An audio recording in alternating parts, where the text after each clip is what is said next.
It is about 8:40 in the morning on Sunday, April 9th, Easter morning, 2023. Happy Easter, everybody. What a fantastic Easter this is. It was about 55 when I came out here, but the sun is so bright, sun is so warm, I had to take my coat off. I'm letting them into the last two pastures here. Planning on visiting my family, my brothers and nieces and nephews this afternoon, having a big Easter dinner together. And don't want to have to race back here to move the cows, you know. There's a crack in my boot, and so when I'm walking through the dewy grass here, my socks are getting soaked. I'm not complaining, I'm just pointing out that this grass is wet. Don't believe it rained last night either. So it's wet in a very good way. Oops, sorry about that. What a beautiful morning this is. You can't ask for anything more than this. Lots of grass, lots of thick grass. Sun shining, clear skies. Today it's going to be in the mid 70s. Good weather. Hopefully we'll eat outdoors or something today for Easter dinner rather than stay inside. Birds are singing. It's a beautiful, fantastic morning. There's some more of those white flowers with the yellow centers. My neighbor's pond. Oh, just a fantastic morning. Let's get that halo effect where the sun reflects right back at you. I think that's really cool. Oh, I meant to look up the commentator's name. You made two comments on my video about tip grazing. Two things that I absolutely agree with. Number one, seems like a lot of farmers overgraze. Not so much in terms of how many cows they put on their ground, but how much they move the grass close to the ground. So they're just eating too much of the grass and not letting grass do its thing. I don't know where that idea comes from.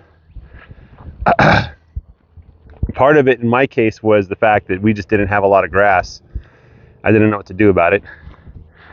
My new strategy is when I run out of grass, I'm just gonna move the cows into an area and just leave them there, feed and hay them. Hey, what are you so excited about? You want to smell my hand? You want to smell it? I'm wearing new gloves today, so she licked my gloves. Oops.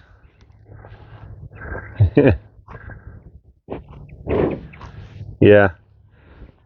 So part of it comes from the fact that we don't know what to do when we run out of grass. And Greg Judy told us what to do. Stop grazing. Get off the grass. Let the grass grow. Pin them up. If you need to, sell them. The point is that if you don't have enough grass, and you graze the cows, it's just going to make matters worse. And so I should have done that during the winter. I should have taken like maybe an acre or two and just trashed it so that the rest of the grass could grow, right? Point number two, I think, is that we're not used to seeing long grass. I think part of it is the suburban lawn culture. And when I moved down here to Texas, I come from the Pacific Northwest, and we like a good lawn as much as anybody else. And I mentioned that here in Texas, they park on lawns, which, to us is like, you don't do that because that just ruins the lawn. But one of the things that I found out was that if you let the grass grow longer, then the grass can put down its roots, and it's much more tolerant to drought. It grows back faster. It's just healthier all around. And most mowers that I've owned, they don't cut the grass high enough. Like if you set it on the highest setting, that's not high enough. I like my lawns to be a good 4 or 5 inches tall. And what I'll do oftentimes is in the spring with my lawn is I'll let it get a little extra tall. and then mow it back a little bit. Just kind of wake it up. But the grass needs height in order to get depth. That should make obvious sense. Grass needs height to make depth, right? If you want the grass to go down, you have to let it go up. Short grass isn't going to put deep roots down. You got to let it grow, right? So you might look at a pasture that's covered with like a thin 1-inch layer of grass and say, oh, that's beautiful. That's a golf course. There's nothing there for the cows to eat. The grass is barely alive. It's not able to do what grass is supposed to do. Most grasses are supposed to grow 4, 5, 6 feet tall, if not taller, when it's healthy, right? And so a healthy pasture would be a pasture full of grass that you can barely see through, you know? So here, this is an example of grass that's starting to grow. This is grass that hasn't really grown very much, but it's starting. And so you might look at it here and say, I have a lot of grass. Well, this is the beginning. If the grass can't grow much past this, then I've failed. I need to rethink my strategy. You know, seed heads are often thought of as well as not good. The reasoning behind it isn't insane. It's pretty sensible. If the grass is making seeds, that's energy it could have spent making grass. And the grass grows in phases, and the last phase, especially for something like ryegrass, it's an annual grass, it just dies when it's done, is to put seeds out. And you want to grow grass because the cows eat grass, right? So you don't want the grass to be making seeds. But I think there's a healthy balance with everything, and it's okay to let some of the grass go to seed. You know, it's perfectly fine. And the last little idea is this idea of monoculture, which is a modern concept. Our ancestors, going back 200, 300, 400 years, wouldn't even know what the idea meant and would kind of think it's crazy, right? The idea is that your pasture is supposed to grow exactly one type of plant, or you're supposed to raise one type of animal at the expense of everything else. And Greg Judy pointed out, I don't know when he said this, but one of the things, the hallelujah, eureka moments for him was when he realized that as a farmer, he was spending all his time killing things rather than letting nature do what nature does, right? And so he was fighting nature rather than working with nature. And if you consider nature as part of the equation, maybe even nature is your customer, you know, like just like a regular customer, you give your customer something, they give you something you want. Well, nature is the same way. If you're fighting nature, you're not going to want to deal with nature. You're not going to like her.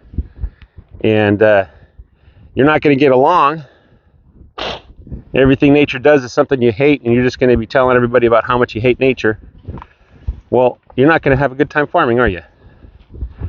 If instead you told everybody about how wonderful nature was and how she gives you back tenfold when you give her back a little bit, you know, I imagine you'd have a much more happy time farming, looking forward every morning to see what bounties nature has brought you.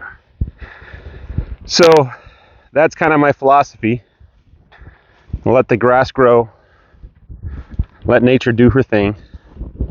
Don't go around trying to kill everything. Everything has a purpose, even if that purpose is to torment man. If you read in the Bible, that's what the noxious weeds are for. Make our life difficult, you know. But let nature do her thing. Don't fight her. Even with my puppies. Hey, you're here with the cows so I can pet you and be nice to you. It's when you're at the gate and jumping up and down that I can't be nice to you, okay? Okay? You're a good dog. By the way, I think she got bit again or something. Let me look at that wound. This one was pussy and now it's all cleaning up on her own. No medicine. No medicine. No need for medicine or antibiotics or anything like that. So this is a spot where we had a waterfall, and it's just a you know, the water flows rapidly enough, it can cut into the dirt. What are you nuzzling me for, huh? And over time, it just gets worse. I was thinking of building a pond here. Stock tank, as they call them in this area. This is kind of a natural low spot on my ground. And the water all kind of flows here. So, this looks like something tried to dig in there. There's like a hole in there. So, and I'm happy to see things digging up my pasture and living inside the soil. Especially the moles, because that means there's bugs down there. There's something worth digging up, but they bring oxygen, needed oxygen down there. You know, what is wrong with your tail? Is this stuck to itself? My goodness, let me try to fix that. There you go. Yeah. Future dirt. So anyway, this Easter morning, what a beautiful morning it is. So grateful to be alive. So grateful to be blessed in such wonderful ways.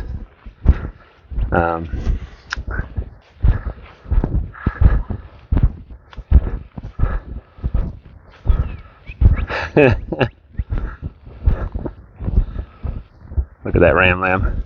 Oh, same commentator mentioned putting chalk on the belly of the ram to see who he mounts. I only have one ram now. I used to have two. Yeah,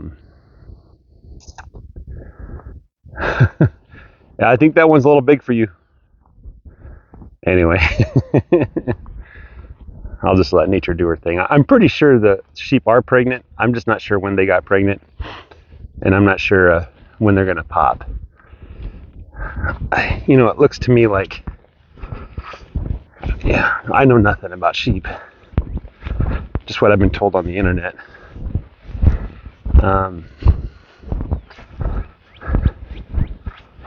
Let's look at one more time at the sheep. Those of you who have sheep, who know what sheep are supposed to look like when they're pregnant and ready to pop, are my sheep just fat? Or is there something growing inside their tummies? So this one on the left, that's the yearling. I got her when she was almost a year old last year.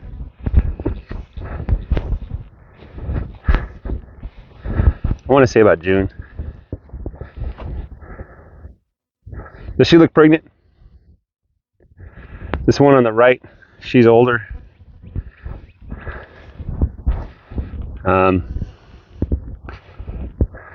Look at her bag is full. To me, it looks like she's carrying something in her belly, something big. Hopefully 2 little somethings. This one, let's see if you'll show me your bag.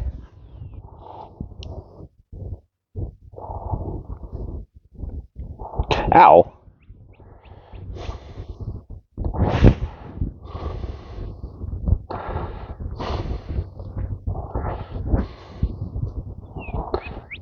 Okay, this one, does